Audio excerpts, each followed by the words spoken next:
revenues are trending up. Also, the expenses are trending up as well, and basically the same reasoning as the water and the sewer for contractual expenses, employee benefits, and salaries and wages.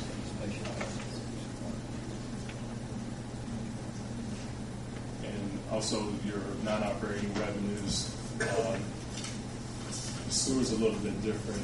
When issued the bonds for the improvement projects, there was some, the first bond issue, you got up front, you got the money in whole and not a drawdown loan like the other loans. So there was some interest income that you generated through that when rates were a little bit higher. And also there's connection fees. As there was growth on the water, there was growth on sewer. So you can see those trending up as well. And your net income over that time frame is also increased as well. Andre, on the net revenues, in parentheses loss, what exactly is that mean? If there is a loss in net revenues, but you didn't add it. It's just in there. Just if your expenses were more than your revenues, you would have a net loss, which would bring the cash balance. So.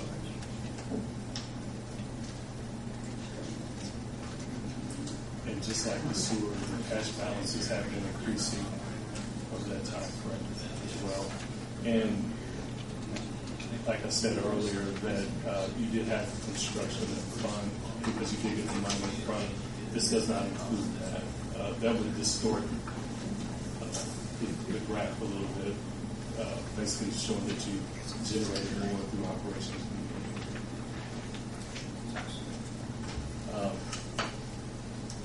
You can see here also that you have sufficient balances in your accounts as well.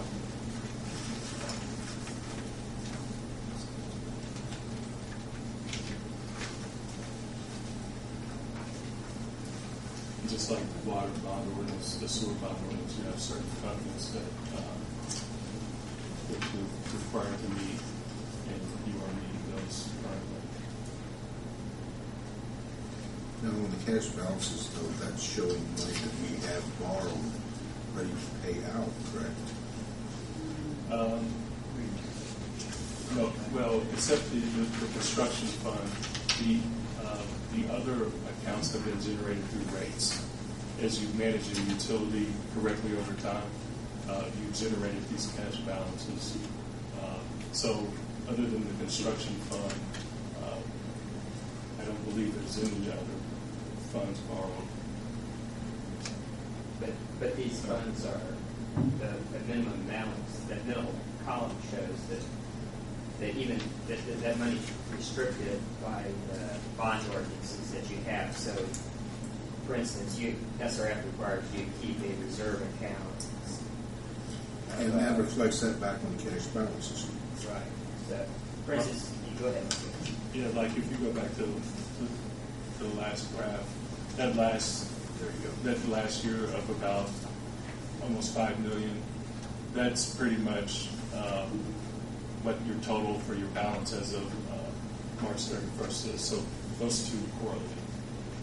The minimum, the column in the middle, as Dave said, those are you're restricted to certain covenants or requirements by issuing those bonds. And then the variance is just your overage. So at that point in time, you had $1.7 million available.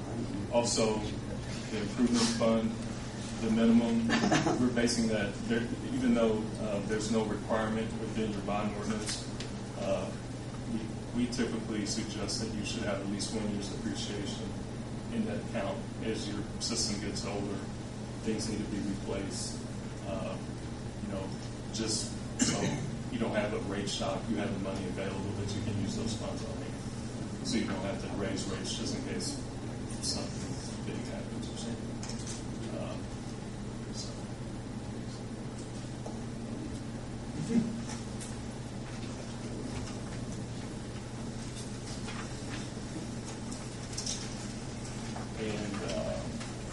We also looked at your cash operating expenses for the same time period.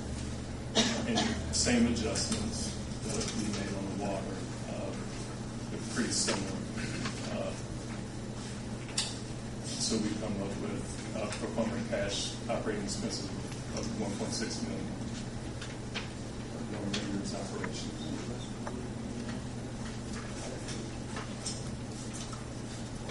Just like on the water, we did a capital improvement plan.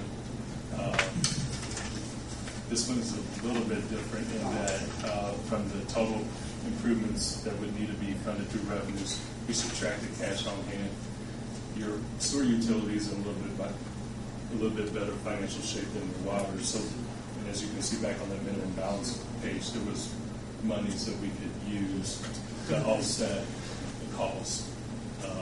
It also lessens the impact on the ratepayers. So we come up with about an average amount funded through rates of about $280,000, excuse me.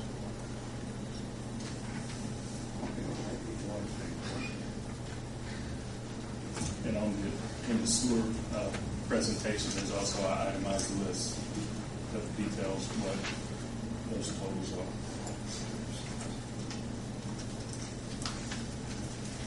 Just like the water, we did a net revenue requirement, and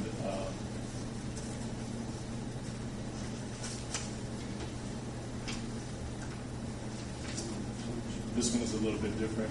In the allowance for repairs and improvements, we kind of phased that in. One of the things that was mentioned to us was if we were going to do a phased-in rate increase, was to keep it consistent over that time frame. And by doing a phase-in of the capital improvement plan, that keeps the rate increase consistent.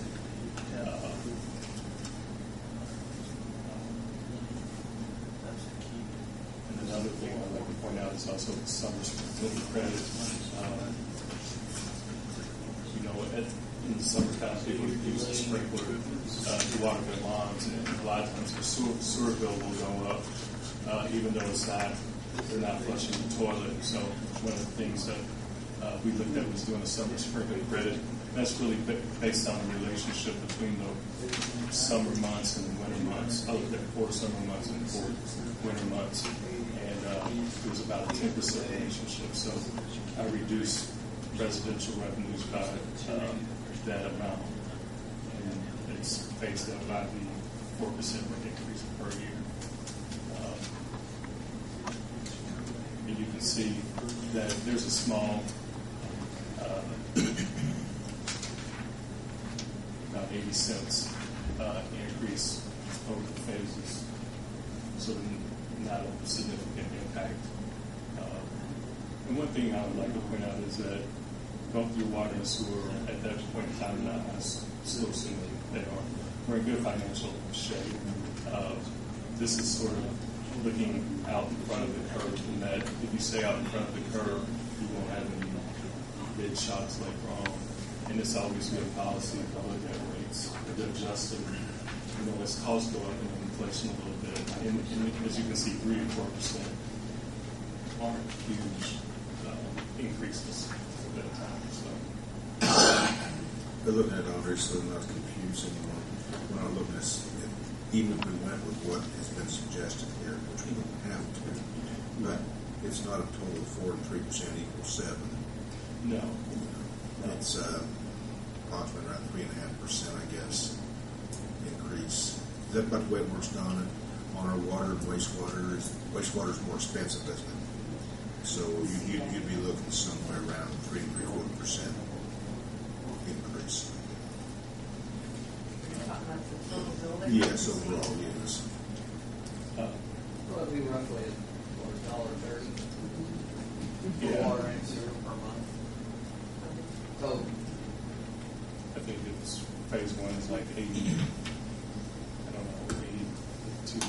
82 cents and 53 cents.